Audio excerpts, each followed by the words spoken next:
chapter 3, verse 20. Ǹjẹ́ ẹni tí ó lè ṣe lọ́pọ̀lọpọ̀ ju gbogbo èyí tí à ń béèrè tàbí wúrò lọ gẹ́gẹ́ bí agbára tí ń ṣiṣẹ́ nínú wa.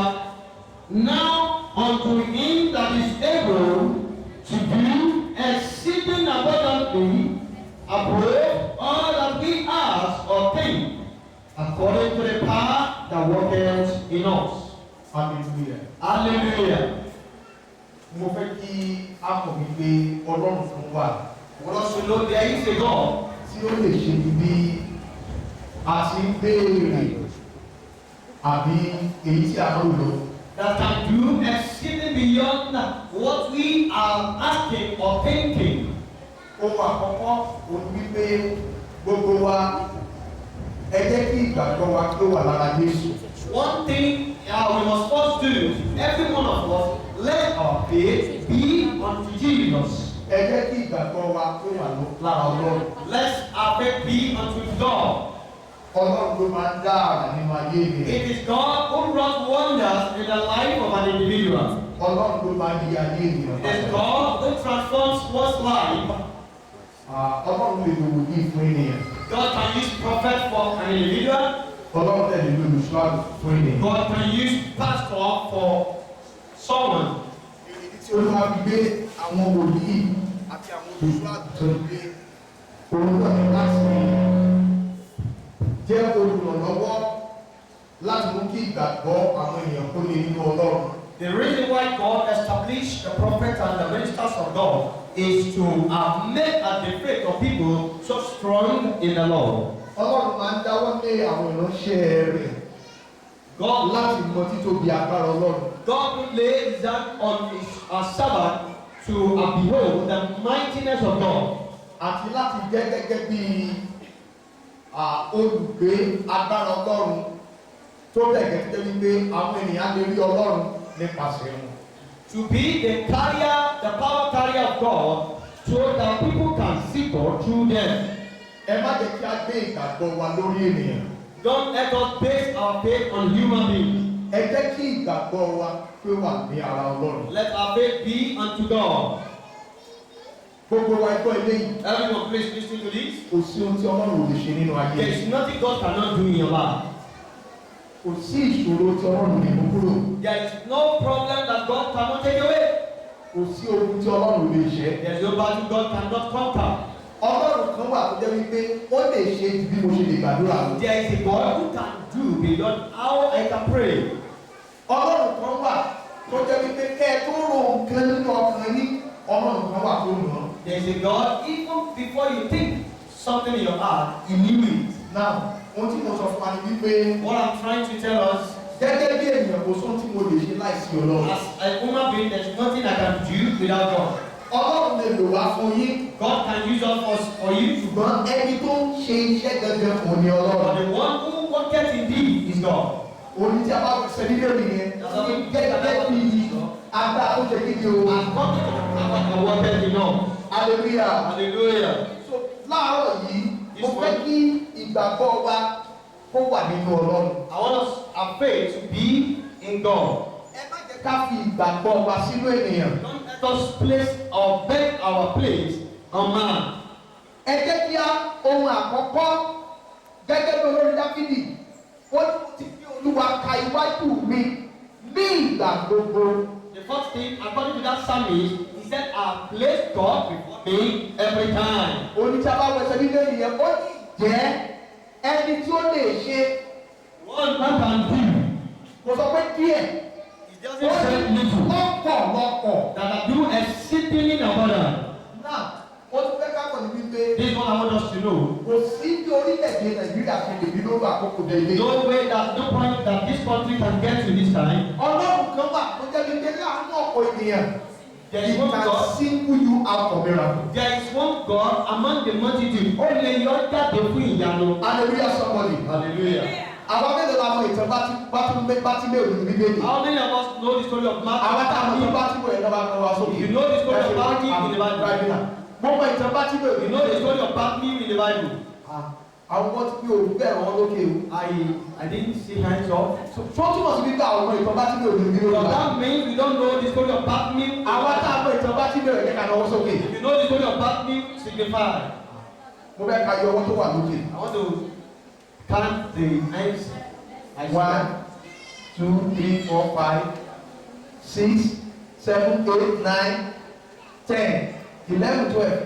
So kí ìgbàgbọ́ pé ní gbogbo tọ́ọ̀tì yìí. You need to believe in Ìwọ̀n all this méjì stuff. náà ló mọ ìtàn Bátímẹ́ù ní It's ìgbé. 12 people that knows the story of Bartimaeus in the Bible. Hallelujah. Hallelujah. Now, Báyìí.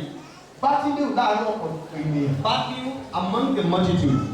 Tí Jésù bá lè sí ipò rẹ̀ hàn. If Jesus can single him out, Ẹ̀gàn ayé ẹ̀tọ́ Ọlọ́run mú kúrò.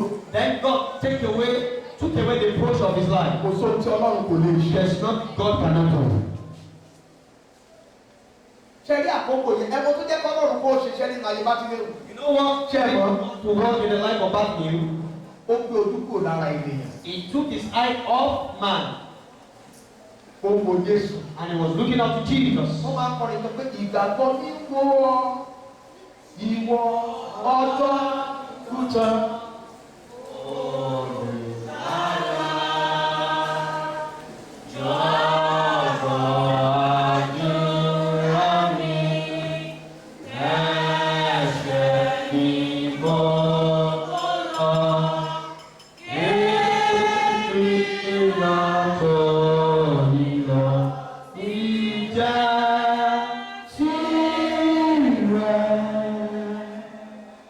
Ẹsẹ̀ bíbélì yẹn, That verse of the scripture. òun ló sọ nípa orin yẹn. Ìgbàgbọ́ Bátímẹ́ù lákòókò yẹn. The faith of Bartimaeus at that time, Ìgbàgbọ́ ẹ̀ wà nínú Jésù ọmọ Dáfídì. Bartimaeus was on Jesus, the son of David. Ìgbé ìrànlọ́wọ́ tó ń kígbe ni wípé Jésù ọmọ Dáfídì ṣé kí ni o?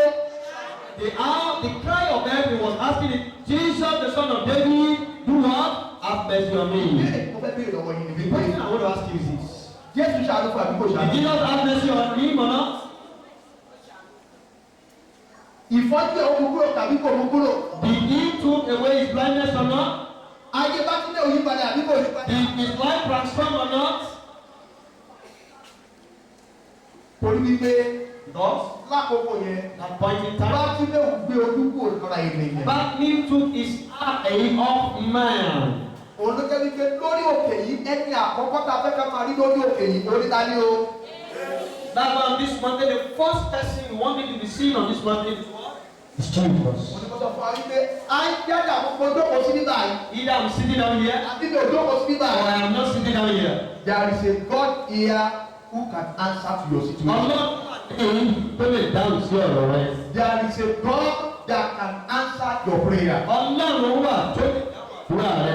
Ìgbàgbọ́ yẹn ẹgbẹ́ kó lè nínú Ọlọ́run. Let that faith be so strong in Kí your ni mo Lord. sọ? What did I say? Kí ni mo sọ? What am I telling you? Ẹgbẹ́ kí ìgbàgbọ́ yín kó lè nínú Ọlọ́run. Let your faith be strong in the Lord. Kò sóhun tí Ọlọ́run ò lè ṣe. There's nothing God cannot do. Agbára Ọlọ́run wà láàyè síbẹ̀ o. Agbára Ọlọ́run ò yí padà o. How God should get up. Orin kan ni mò ń gbọ́. There's a thing I'm hearing. Agbára Ọlọ́run wà síbẹ̀. Agbára Ọlọ́run wà síbẹ̀.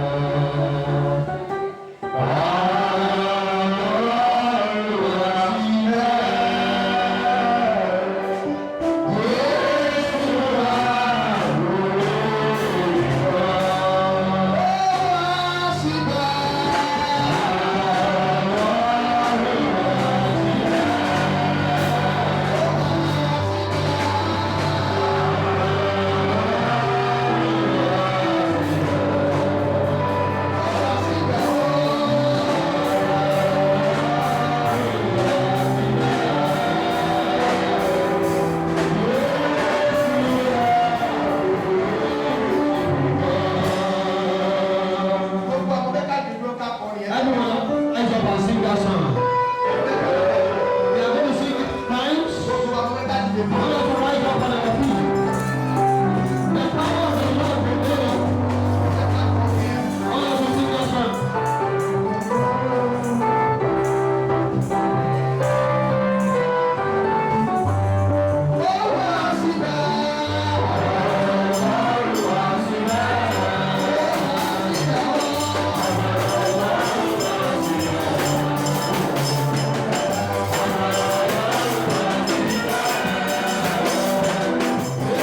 ìwé Éfésù orí ìkẹta ẹsẹ̀ ogún. Ephesians chapter 3 verse 20. 1, 2, go. 1 to 3 go.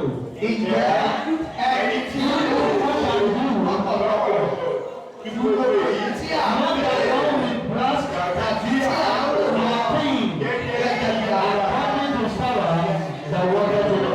Àwọn àgbàdúrà mẹ́ta. We are going to pray 3 points of prayer. Olúwa ṣe ju àdúrà mi lọ. Lord, do exceed my prayer. Ṣé mo ti mọ àdúrà gbà? Do exceed abundant like a prayer. Ṣé bàbá ayọ̀ bẹ́ẹ̀ mo fẹ́ gbàdúrà? The pastor ayọ̀ délé know how to pray. Ṣé o máa ń gbàdúrà? I don't know how to pray at all. Ẹbí tí wọ́n lọ máa ń ra ìlera. It is the prayer that help our infirmity. Wọ́n kéèyàn kan fún gbàdúrà. What everyone to pray? Olúwa ju bí mo ti lè gbàdúrà lọ. Beyond my prayer life. Fún wa ṣe nínú ayé mi. Lord, do in my life. Beyond my prayer. Lord, do our duty beyond my prayer. Bí mo ti gbàdúrà gbà. Beyond now I can pray. Olúwa ṣe bẹ́ẹ̀ jù God, do more than that in my life. ṣe bí mo ti gbàdúrà gbà lọ. Do exceeding beyond now I can pray. Jésù Olúwa. In Jesus' name, Lord. Gbogbo rẹ̀ ètò báyé ti rò pé o lè ṣe láyé mi. Jésù báyé tí mo gbé òṣèlú láyé mi. Ṣé ti ní lọ́wọ́? Ọ̀gá ayé lójú. Ṣé ti mọ́ dàgbà? Ọmọ mi sára rẹ̀. Ọmọ ẹrú lọ́kàn. Ẹ̀jẹ̀ tí mo dáyà wá. Ẹ̀jẹ̀ tí mo gbé òṣèlú láyé mi.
Mo fẹ́ kí ẹni tó ń gbàdúrà. What shall we pray? No, when you come to a church like this, Tí a bá wá sínú ìjọba eléyìí, the Holy Spirit can take intervention. ẹ̀mí mímọ́ lè rò ó ti wò ó. Now, mi ò fẹ́, I don't want to be somebody who is so rigid. Mi ò fẹ́ kó o dé ènìyàn tó dé wípé On Sunday, ọkàn rẹ̀ yìí. ọjọ́ Sunday, àkókò ìwàásù ni. The kind of the Jẹ́ kó mission. ṣe bó ṣe wù. Let it be what you want. Really, Ẹ̀gbọ́n mi báyìí.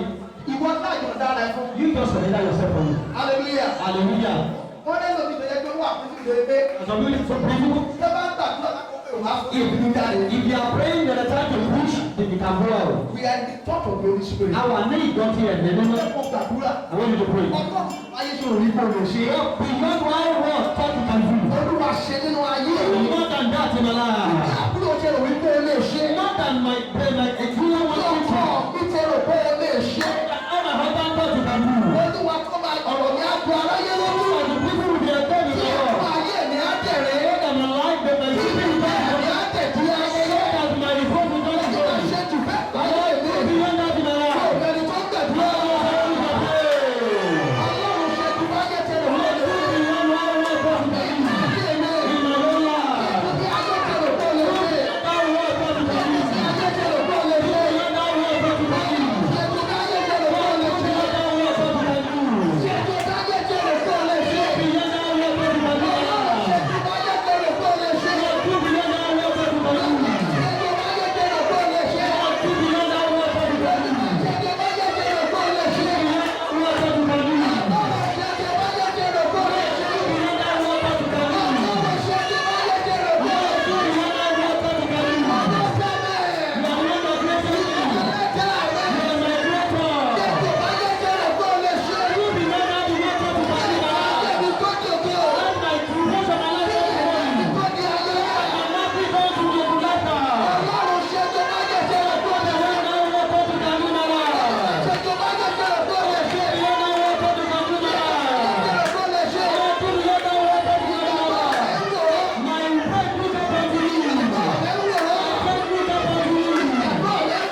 nínú ayé mi. Let your work Let your power let your power work wonders in my life. in my life.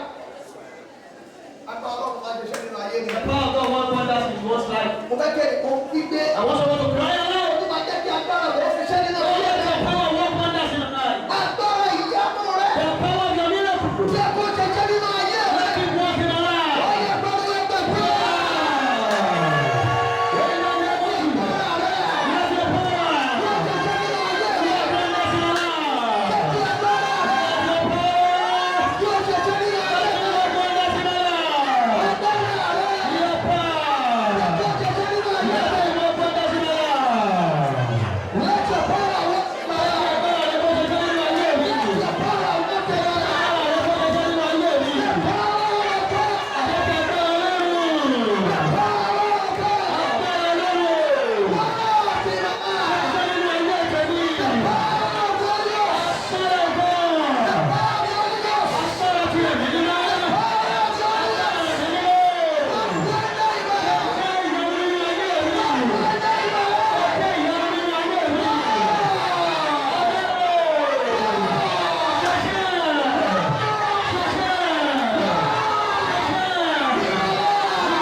Shall we sit?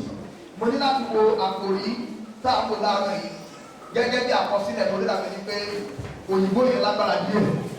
I have to look at the topic we are considering this morning according to my written down so that you will see that that grammar is too. Àkòrí tá a wò láàárọ̀ yìí. The topic we are considering this morning. Mo ní àkòrí dídúró lórí ìdánilójú ìwà bí Ọlọ́run tí ó jinlẹ̀ nínú Kristi. Maintaining the sound of conviction in Christ Jesus. Maintaining a sound conviction in Christ Jesus. Dídúró lórí ìdánilójú ìwà bí Ọlọ́run. Maintaining the sound doctrine in Christ Jesus. Ó jinlẹ̀ nínú Jésù. That is speak in Jesus. Now, kí ni ìdánilójú túmọ̀ sí? What does conviction means? God's friend. Sunday. This friend. You pressure. And the baby look confused. Ó dàbí bí ẹ̀fọ́ ọmọ yìí náà nígbà tó rí ní friend. But if I come to Bro Sunday, If I say bro Sunday, then my dad will know. answer me. Hallelujah. Hallelujah. For instance, Now, fún bí àpẹẹrẹ, Bible yìí, this Bible, mo ní ẹgbàá Bíbélì, please take this Bible. ilẹ̀ máa sọ. What will you say? Ibi tí ń bọ̀. I'm not the owner. Bible yìí náà. Where's your own Bible? Ta ló ní Bible yìí? Who owns this Bible? Ta ló ní Bible? Who owns this Bible? Ta ló ní mo fẹ́ mọ̀? Ta ló ní Bíbélì? Who owns this Bible? Ẹni ọ̀wá sí tọ́jà. That person doesn't come to church. Ta ló ní? Kò dá yín lójú. I'm not so sure. Yorùbá ẹ̀ lẹ́yìn. Bible. Who owns this Bible? dà ní lójú àná. and you are so sure. Ìjọba ṣe tán. When you are through with it, Ibo lẹ̀ ń gbé lọ. where are you taking it to? Torí bẹ́ẹ̀ ni lójú. Because you are the owner. Ìgbẹ́ yìí. That's because you are the owner. Ṣé rí ohun téèyàn bá ti mọ̀ dájú? What you know deeply and convinced about it, Èèyàn máa ní ìgbàgbọ́ lórí ẹ̀. you have faith on it. Sọ̀rọ̀ mi yé yí báyìí. You understand me now? Sọ̀rọ̀ mi yé yí báyìí. You understand me? Ohun téèyàn bá ti mọ̀ dájú. What you are so sure about, Ìgbàgbọ́ lè lórí. have faith on it. Ètò onírí bí mo ló kọjá. Check will not take hold of Jesus' name. Àwọn ètò wà tí mo ti mọ̀ tó jẹ́ wípé èyí tó máa convince mi otherwise ẹni á gbìyànjú o. Things are new that anyone is going to convict me otherwise, that person will try along. Kájẹ́ ìjọba àti wá bá mi kó tó bá dúró kì í gbà. If you over tested to me that prayer does not answer, Màá jẹ́ kó mọ̀ pé àdúrà ń gbà. I will let him know that prayer Mo rí answer. wípé ó dá mi lójú wípé àdúrà ń gbà. Because I'm so sure that prayer do answer. Mo jẹ̀ ní àwọn ẹ̀rí tí ò ṣe é jiyàn tó jẹ́ wípé kò ní ambiguity tó jẹ́ pé the testament to the reality of God answer prayer. And I have testimony bóyá ilé kì í òun ṣe bóyá ó dá mi lójú tàbí ò dá mi lójú tó ń sọ ẹ̀rí nípa bọ́lá ló ṣe ń gbọ́ àdúrà. Then tẹ́lá sọ nípa ìgbàlá ọkùnrin. When I tell you about the salvation of soul, Ìgbàlá ọkùnrin dá mi lójú. salvation of soul, I'm so sure about Torí it. bí mo ti ìgbàlá jẹ́. Because I know what salvation is. You understand me now? Ìgbà mìíràn tó bá sọ nípa ẹlòmíràn bá sọ nípa ìfẹ́. Sometimes when you are talking about love, Màá tún máa wò ó. I'm just be looking at you. Ẹlòmíràn kan sọ nípa ìfẹ́. You don't know what love is. You are just talking about ìfẹ́ ẹ̀wọ̀n tí ìfẹ́ jẹ́. Many people don't know. Even if I love you, I love you. Ìfẹ́ kọjá gbogbo bẹ́ẹ̀ yẹn. Love is more than that. Ìfẹ́ kọjá bẹ́ẹ̀. Kọjá I love you, mo ní ìfẹ́ rẹ, mo ní ìfẹ́ rẹ. Ìfẹ́ kọjá bẹ́ẹ̀. It's more than that. Now, Jésù mọ ohun tí ìfẹ́ túmọ̀ sí. Jesus Christ knew the definition of love. Òun jẹ́ wípé ìfẹ́ sọ wípé ó ní ẹnìkan ó ní ìfẹ́ wọn ló tó bí eléyìí. How a deep love like Ẹnìkan tó this. fi ẹ̀mí rẹ̀ That lọ́lẹ̀ one can lay his nítorí life àwọn. because of his friends. Ó lọ nífẹ̀ẹ́ ìyàwó ẹ̀ kó lè fowó padà. You say you love your wife, you cannot relate the child with money. Ó lọ nífẹ̀ẹ́ ìyàwó ẹ̀ kó náà ìyàwó ẹ̀. Say you love your wife and you are beating her. Ó mọ ọkàn tí ìfẹ́ túmọ̀ sí. So the meaning of love, Èèyàn kan kú nítorí ìfẹ́. die because of love. Why are they celebrating Valentine? Èdè tó ṣe ń ṣe àyájọ́ olólùfẹ́. Why are we celebrating Ní a Jesus? ṣe ń ṣe àyájọ́ olólùfẹ́ Èyí ọjọ́ ni wọ́n tí ìṣàkóso. ìfẹ́ túmọ̀ sí. Because Jesus knows the definition of love. Do you know today people can die because of Jesus? Yọ òní bí tó ní àwọn kan lè kú nítorí Jésù. Because Jesus loved genuinely. Nítorí pé Jésù ìfẹ́ tó dá dúró ní. Now let me say this. Kí n sọ eléyìí. If you love your wife genuinely, Bá fẹ́ràn aya rẹ lójúlówó. your wife can die because of it. Aya rẹ lè kú nítorí. If you love your husband genuinely, your husband can die Bó because o of bá fẹ́ràn ọkọ rẹ, dúdú ọkọ rẹ lè kú nítorí rẹ. it. Praise the Lord. Ẹyin Olúwa. I don't need anybody to come and tell me pé ṣé dájú mi fẹ́ràn mi. Mi ò nílò láti kẹ́ni ká sọ fún pé ìbàdàn lọ mí. Our father demonstrated what love was. Bàbá wa fi hàn ohun tí ìfẹ́ ń jẹ́ sí wa. So kò sí ọmọ mẹ́rẹ̀ẹ̀rin tí dájú wa bí tó lè máa wò pé ṣé dájú ẹ fẹ́ràn àbí kò fẹ́ràn ẹ. It is so evident that our daddy love everybody in the family. Ó fi hàn dájú wípé nínú mẹ́rin tí bàbá wa bí pé wọ́n fẹ́ràn gbogbo wa. Now kó má sí torí ìpèníjà àti ìṣòro tí mọ́mi wá ní àdìgún mẹ́rin. It's not because of the challenge that mommy had recently. Kò sí nínú àwọn ọmọ mẹ́rẹ̀ẹ̀rin tí dájú mọ́mi wá bí tó lè sọ wípé mọ́mi wa ò nífẹ̀ẹ́ ọ̀dẹ̀ jáwọ́ tí wípé ìṣòro dé. Those who knew our mommy when our mommy was herself, our own self, when she was still herself, kò sí nínú ọmọ mọ́mi wa tó lè sọ pé mọ́mi wa ò nífẹ̀ẹ́. There is no one among our brother and sister that can testify that mommy loved us. Let me tell you something. Kò sí nǹkan tí mọ́mi wa lè fún yàn. There is nothing our mom cannot give us. There is nothing my mom cannot give. Kò sí ohun tí màmá mi ò lè fi lẹ̀. Lè fún ẹ̀yìn. Yàtọ̀ sí pé ọ̀rọ̀ pé challenge wà. Aside there is There challenge. is nothing my mom cannot give. Kò sóhun tí ìyá mi ò lè fún ènìyàn. See, There is nothing. ohun tí mo sọ ni wípé. What I'm saying is. Many things that kan sọ ní ìgbẹ́ kan tá ò mọ̀ ní tó torí bá ò mọ̀ àti ṣé nira. A lot of things we are saying today you don't know Ní it. ìbá mọ̀ wá bẹ̀rẹ̀ ìpàdé máa bẹ̀rẹ̀ tó wà bẹ́ẹ̀. What you know, you will know the benefit and Ó jẹ́ the wípé serious thing behind it. èyàn kan tí kò bá ti Sunday school you are coming for yourself. Someone dey ask All what the Bible study you are coming. Òun wá èyí tó ní kó wá sí ilé ọjọ́ ìrẹsì òun wá fún ara rẹ ni. Ohun tí kò bá mọ̀, If you want to lè know máa apply. that you want to happy you. Now, Báyìí, ní mathematics, in mathematics, wọ́n gbé kíní kan ní almighty formula. cause something almighty formula. They are not formula in mathematics. Onírúurú formula ló pọ̀ nínú ẹ̀rọ Now, nínú òṣì. in mathematics, Nínú when you know the formula of a problem, tó o bá ti mọ ọ̀nà kan sí àbáyọ sí ìṣòro ohun tó yẹ kó o ṣe. physics, chemistry, Physics, chemistry, mathematics, physics, àti ẹ̀tọ́ ìṣirò. gbogbo ẹ̀ ló ní formula. All these things have their own formula. Now, jẹ́ rí àwọn iṣẹ́ tí mo dárúkọ yìí. All these are something I made mention. Tó o bá ti mọ formula ẹ̀ dájúdájú, If you are so sure about their formula,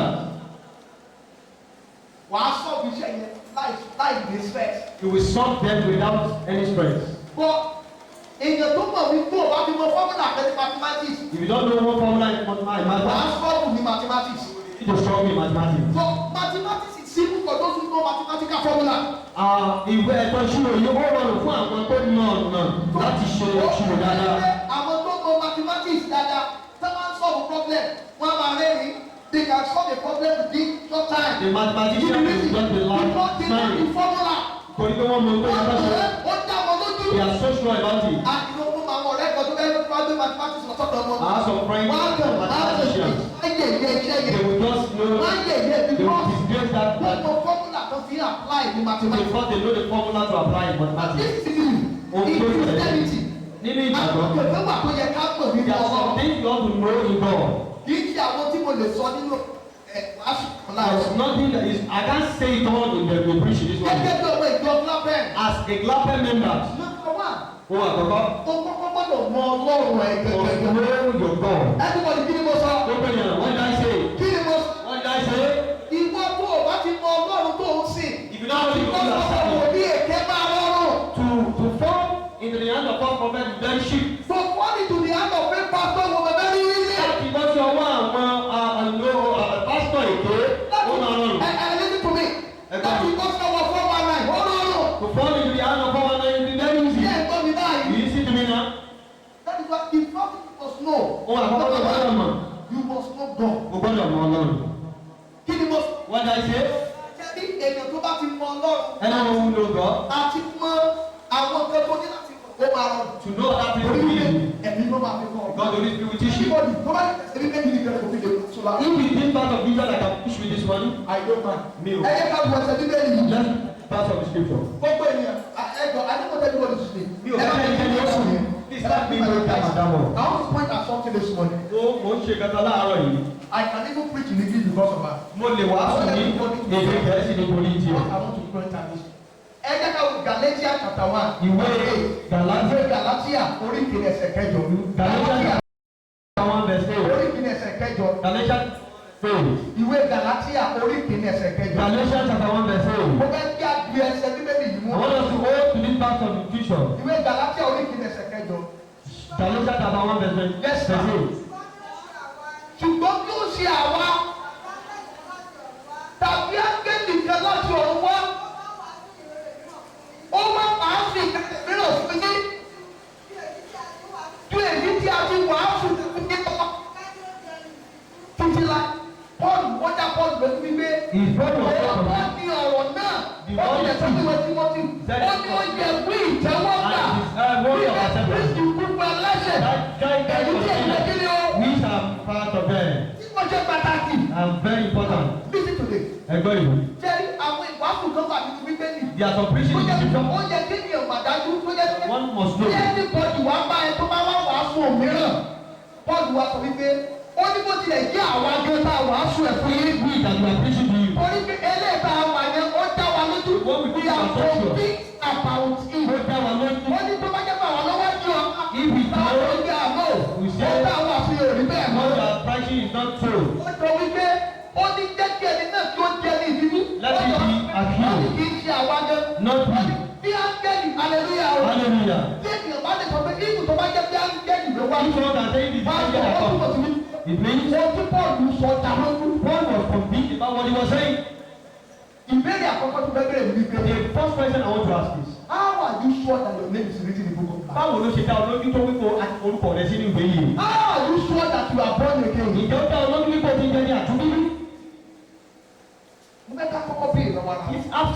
within yourself. Ìjẹ́ mo ti jẹ́ ní ìgbàlà. Have I been saved? Kí ló túmọ̀ sí wípé ènìyàn jẹ́ ní ìgbàlà? What does it mean that one is saved?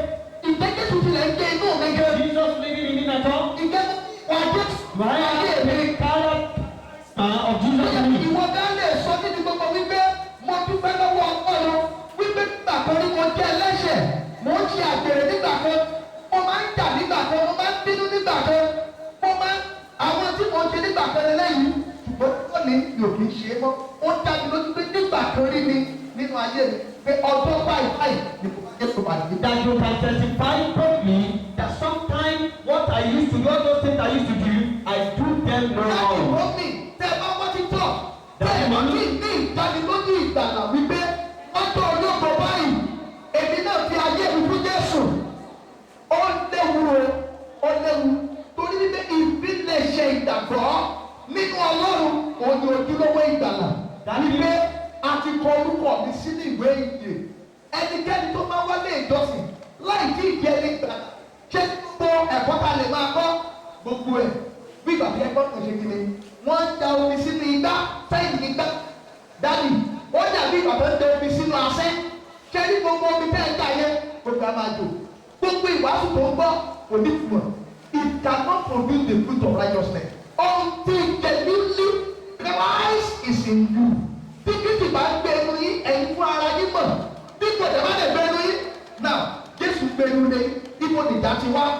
Did you want to put it in your home? Where is I don't know. That's Ó one ní thing. bẹ́ẹ̀ torí pé ó ní àkòbí Kristi kọ́ ní. Then we didn't talk to teach you. Ìdánilójú ìgbàlà ni mo fẹ́ bẹ̀ wá lórúkọ Olúwa. I want to Gbogbo thank ènìyàn everyone. mo fẹ́ bẹ̀ wá lórúkọ I want to Olúwa. visit us in the name of the Lord. Ìjọba ẹ jẹ́ ká lọ wá Jésù rí. Let's go and discover Jesus. Because no Jesus what can you know Pastor Ayọ̀ Adéyanjú. O gbọ́dọ̀ mọ Jésù gbogbo tí mo ìránṣẹ́ Ọlọ́run Ayọ̀ Adéyanjú. Rí ẹni. Tó gbọ́ mi lọ. Listen to me everybody. Ṣé ẹgbẹ́ mi gbogbo ènìyàn? Ọlọ́run lè lo Pastor Ayọ̀ fún yín. Bọ̀kọ̀ tí kìí Pastor Ayọ̀ lè gbé dọ̀rùn. God can use Pastor Ayọ̀ for you, but there's no one that Pastor Ayọ̀ can take to heaven. Hallelujah. Hallelujah. Ènìyàn mọ orí kò gbédè ìjọba ọ̀run. That one knows how to sing doesn't take him to heaven. Ènìyàn mọ wàásù kò gbédè ìjọba ọ̀run. One was good in preaching does not take him to the kingdom of God. Only thing tó máa gbé ìyẹn dé ìjọba ọ̀run ni wípé Jésù ń gbé inú rẹ̀. Jésù ti di Olúwa, ó ti di olùgbàlà, ó dẹ̀ ti di ọ̀gá nínú ayé rẹ̀. You are submitted to Jesus as your Lord. One thing that can take you to the kingdom of God that Jesus is your Lord and personal Savior. I have to say this. Mo ní láti sọ yìí. Ẹ̀sìn kò gbé níwọ̀n dé ìjọba. Religion does not take you to anywhere. Do you hear me? Ẹ̀sìn máa ń gbẹ̀yàn jẹ̀sí. The no Ohun religion tó máa gbé ìyẹn dé ìjọba ọ̀run. what to take you to Wípé the kingdom of God. ìdánilójú ìgbàlà ọkàn. The condition. Now, ìwé ìwàsàn lẹ́yìn look at it. Ibi tá a wò. We read. The book of Daniel chapter 3. Is read the book of Ẹni tó bá Daniel. lámọ̀ ìtàn yẹn. You all know the story. Wọ́n sọ fún wa wípé wọ́n ní ọba yẹn That lọ́wọ́ tó òfin. He made the law. Wípé That ẹ gbọ́ òfin wọn ló ṣe. Táwọn lè ràn wá lọ́wọ́. Èbé lọ, adájọ́ ka Daniel orí kẹta. Kí ló fi ọba Nebukadnesari? Ó ní kán forí balẹ̀. that they should bow down for his evil image. But do you know, àwọn mẹ́tìkì wọ́n mọ Ọlọ́run wọn, wọ́n dẹ̀ mọ òfin They Ọlọ́run know wọn. their God and they know the law of their Wọ́n God. olúwa jáde kí ni òfin Ọlọ́run wọn. What did the Lord of Wọ́n lè bá gbọ́ mi dáadáa. pé ká má yẹ forí balẹ̀ fún òrìṣà. that they should not bow down for any idol. Wọ́n mọ̀ wípé tí wọ́n bá ti lè forí balẹ̀ fún òrìṣà. They know that immediately they bow down for Wọ́n idols, ti ṣe Ọlọ́run wọn. have sinned against God. Wọ́n ní tẹ́lẹ̀ ti lè gbọ́ fèrè yẹn báyìí. When you hear that trumpet, Tí bèrè tó pọ̀. Jẹ́ kí gbogbo ènìyàn kó forí balẹ̀ fún ọba. everyone bow to the king. Wípé ọba jẹ́ kí adé ọpẹ́ lórí. Let the king reign. Nígbà tí ọba tí wọ́n ọkọ̀ ti gbọ́ gbogbo ètò. They are ready. Everybody tí ọba ti forí balẹ̀ fún ọba. Anyone who fails to bow down to the king, Ìbá jẹ́ ìpèdè. he Ìbá jẹ́ ọmọdé ẹnikẹ́ni ìbá jẹ́. young or old. Kí ló ló máa ṣe fún What we ọ? have to do, and be thrown into the fire. Àwọn akọrin nìkan ló wà níbà. Kí ló ló máa ṣe? What do? They will cast it into the fire. Wọ́n ló máa sọ síbi iná ẹrú. Cast it into the lake of fire. Àwọn mẹ́ta ni wọ́n. There are three. Àwọn mẹ́tẹ̀ẹ̀ta gbọ́. Three of them, they heard it. Ẹ̀gbọ́n tí bíbélì sọ. So here what God said. Àwọn ọkùnrin tí wọ́n mọ òfin Ọlọ́run wọn. They know the law of their God. Daniel 3:15. from verse 16. Ìwé Daniel orí kẹta láti ẹsẹ̀ kẹrìndínlógún. Àbẹ̀ni bá a kó ti gbogbo ẹ̀ látòrí. So that you as if you are quoting everything of it. Daniel chapter 3 from Ìwé verse Daniel 16. orí kẹta láti ẹsẹ̀ kẹrìndínlógún. 16, 17, 18. Sí kẹrìndínlógún, ìkẹtàdínlógún àti ìkejìdínlógún. Daniel 3, 16, 17, 18. Daniel orí kẹta láti ẹsẹ̀ kẹrìndínlógún, ìkẹtàdínlógún àti ìkejìdínlógún. Either English or Yoruba. Bóyá Yorùbá tàbí òfin Gẹ̀ẹ́sì. Ṣéńdrákì Mẹ́dákì àti Abẹ́dínígò dáhùn. Wọ́n wí fún ọba pé níbi kàdésárì ọba kò tọ́ sí wa láti fi èsì kan fún ọ ní ẹgbẹ́ ọ̀ṣọ́ yìí. Bí ó bá rí bẹ́ẹ̀. Ibi ni so. Ọlọ́run tí àwa ń The sìn. God we are serving Ó lè gbà wá lọ́wọ́ iná ìléru and lẹ́yìn. deliver us from this lake of fire. Kí ló ló máa ṣe? What will happen? Kí ló ló máa ṣe? What will we do? Ẹ̀tọ́ kí ló ló máa ṣe? What will God do? We save us. A ti máa ka bẹ̀rẹ̀ We síwájú. are going to read that place further. Ìjọ onígbàgbọ́ kọ́kọ́ lè gbà Do wọ́n. you believe that God can deliver you? Má ṣé onígbàgbọ́ kọ́kọ́ lè gbà Do you believe that God can save you? ṣé onígbàgbọ́ kọ́kọ́ lè yí ayé If yìí you bá? think God can transform your life, Ṣé onígbàgbọ́ ní kò sọ kọ́kọ́ lè do ṣe? you think it's nothing impossible for God to do? Ojú òkun lè fi o. We are on the war front. Àìsàn wo ló wà nínú ayé rẹ? What is the sickness in your life? Ìjọ òun wípé báwo ni má àìsàn yẹn kúrò? You know God can take that sickness away. Orúkọ wọn ni dókítà pé àìsàn yẹn. What name they name it by Ìjọ themselves? òun wípé àìsàn yẹn ló máa pa á. You think that sickness will kill you? Ipò tọ́ iná àwọn àwọn ẹjọ́ kì.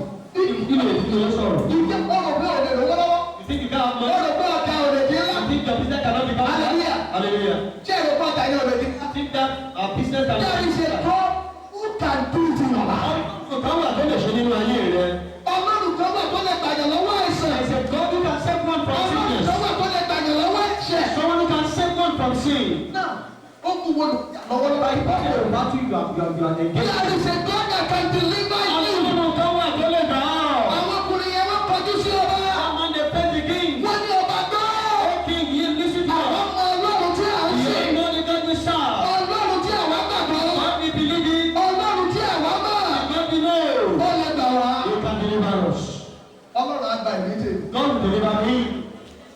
Àbí ní tèmi. Say God will deliver me.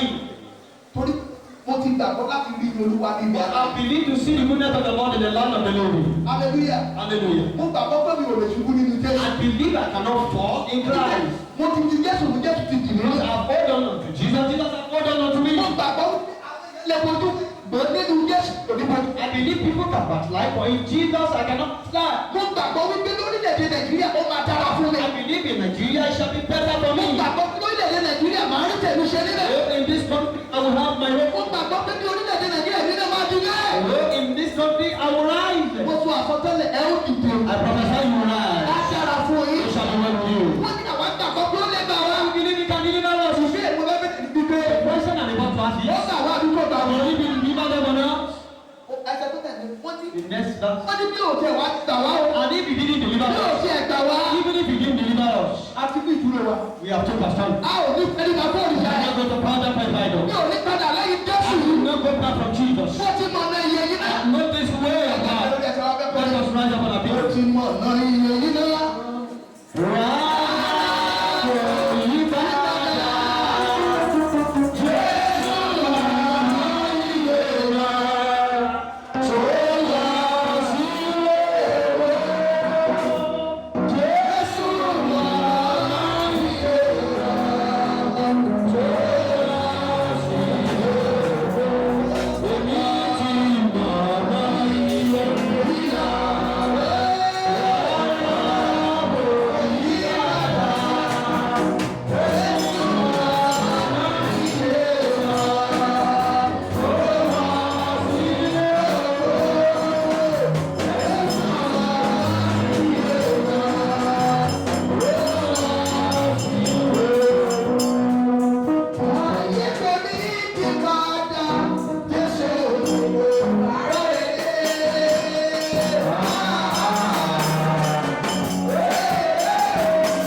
tèmi lélẹ́yìn o.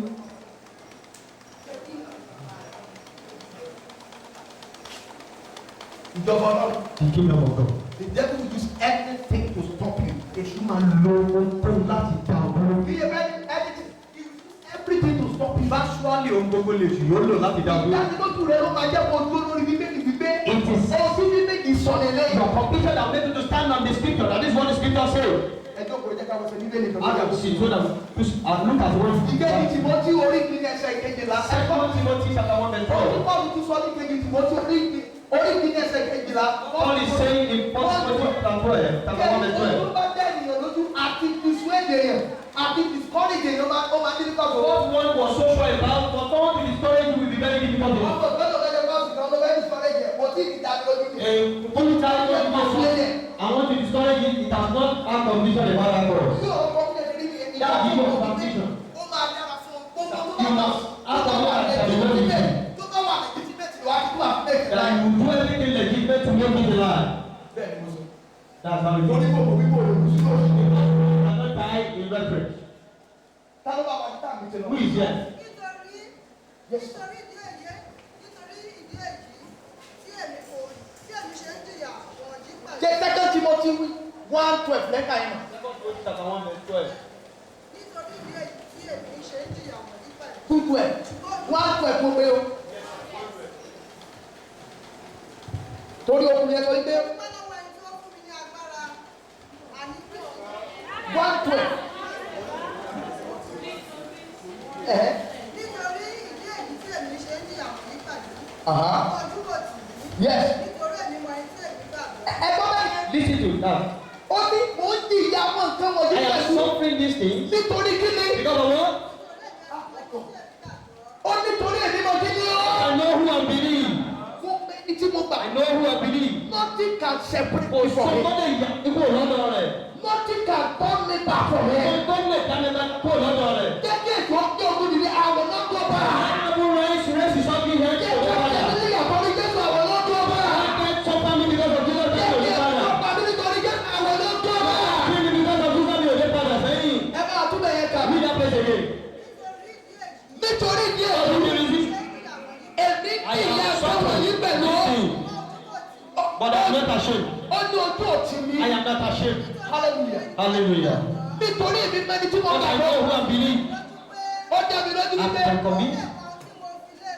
ó lè kà ó tí mo ti lé lọ́wọ́ títí tí mo gbé. To the end. You know, somebody like me. Èèyàn kan bí mi. Èsì ni bẹ́ẹ̀ o sẹ́yìn sẹ́yìn nítorí There is Jésù. nothing there I cannot strike because of Jesus Christ. Don't hear me o. Ẹ bá fi ojú di ní o. When it comes to that, Tó bá ti di ọ̀rọ̀ Jésù. tí ẹ̀mí ọlọ́pàá ní kí n lọ program If again, the that spirit is of God correct asks me. me to go to a program. That's something that that's it. When I'm fully persuaded, Nígbà tí mo bá ti kó tí Paul mo sọ ti pé ó ní I'm fully persuaded. ó ní gbogbo ọ̀rọ̀ nǹkan gbogbo I'm ní gbogbo persuaded in Christ. jẹ́ àlọ́ inú rẹ̀ tó láti sì ní ìsìnkú yìí. Wọ́n lu àkọsílẹ̀ pé ó ní kì í ṣe idà, kì í ṣe ilẹ̀, Aró. kì í ṣe ángẹ́lì, Not kì í ṣe ọdún, not kì í ṣe ẹbí, not kì í ṣe nínú bíbí. not persecution. Ó ní kí wọ́n àjà mi kúrò nínú ìfẹ́ The wọn rest sí. is separated from the love of God. This man was highly correct. Alákùnrin yìí Ó ti ní ìdarí tó lé nínú Jésù. convicted in Jésù God. lórí. That that's what Láti is àti láwọn. from Kúrò lórí Jésù I rẹ̀. cannot leave Jesus alone. Romans chapter 8. Where are we going? Romans 8. Where are we going? 35 to the last verse. Ẹsẹ̀ ìkarùn-ún ní ojú ìsìn ẹsẹ̀ tó parí. Ó máa ń débi téèyàn máa mọ Ọlọ́run èdè tó jẹ́ wípé The olùkọ́ God Ọlọ́run to some point You that can die because of God. Wọ́n lè pa ẹ̀kọ́ ní Jésù. they can kill you because of Jesus. Ìgbàgbọ́ ayébáyé yẹn Ọlọ́run ní láti dá padà. Ancient in faith, God has to bury. Tẹ̀yà ń gba Jésù báyìí. The one who receive Bẹ́ẹ̀ kò bí àdúgbò rárá. and the spirit will say no. Wọ́n ní àlẹ́ èkó olé ní mo gbà. He say you shake you away and say yes I am. Wọ́n lọ program ọ̀pẹ àti ẹ̀ mọ́ta. You go to brother your husband will not do as I. Wọ́n ní bíkì ní ajọ́ lọ bẹ̀lẹ̀. That picking we are going together. Òtù á máa rọ̀ wọ́n ní kò lóṣù àjọ wa jẹ́lẹ̀. When it's falling you have confession we get it Òtù á máa together. rọ̀ wọ́n láti sọ ní ìjọsìn mọ́ lọ́bẹ̀ kó ní tẹ̀lé oúnjẹ tẹ́kalẹ̀. There is rain and there is revival. Torí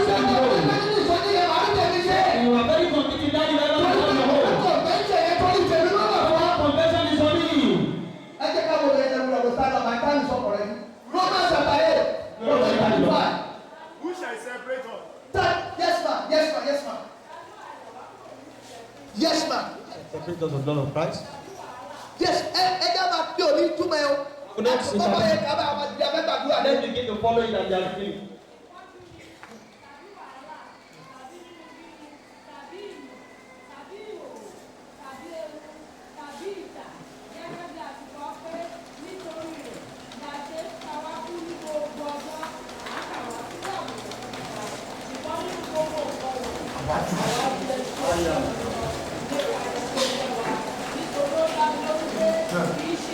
kì í ṣe kú olúwa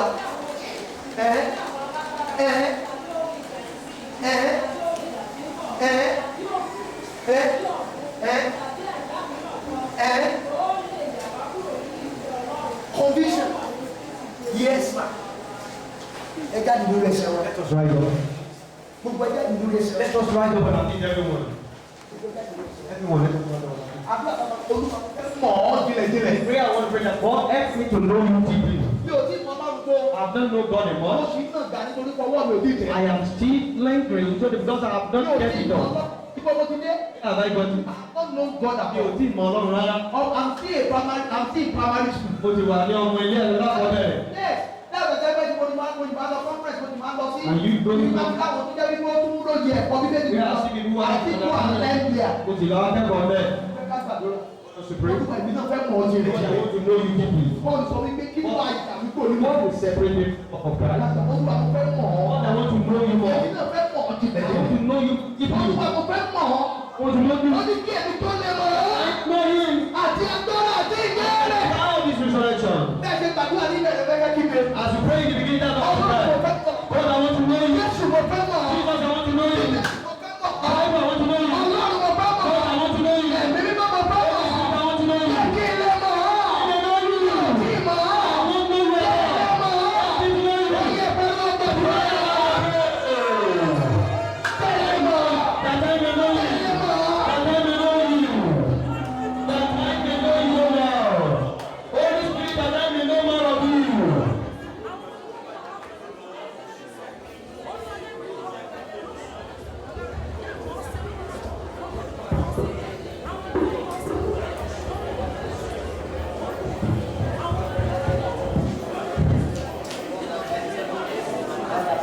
Jẹ́ ká gbàgbà ẹ̀ dáadáa, àwọn tó ń lè bẹ̀rẹ̀ lọ́wọ́. Olú àjọ ọjà ń jẹ́ kí n mọ̀ ẹ́ sùn, olú tó ń tẹ́mi lọ yìí mọ̀. Jẹ́ kí n mọ̀ ẹ́ dájúdájú, lẹ́mi lọ yìí mọ̀ sọ̀rọ̀. Jẹ́ kí n mọ̀ ẹ́ tuntun tuntun, lẹ́mi lọ yìí mọ̀ sọ̀rọ̀. Olùdókòwò ti lẹ́mi lọ yìí mọ̀ lára ẹ̀. Olú tó ń tẹ́mi lọ yìí mọ̀, lẹ́mi lọ yìí mọ̀.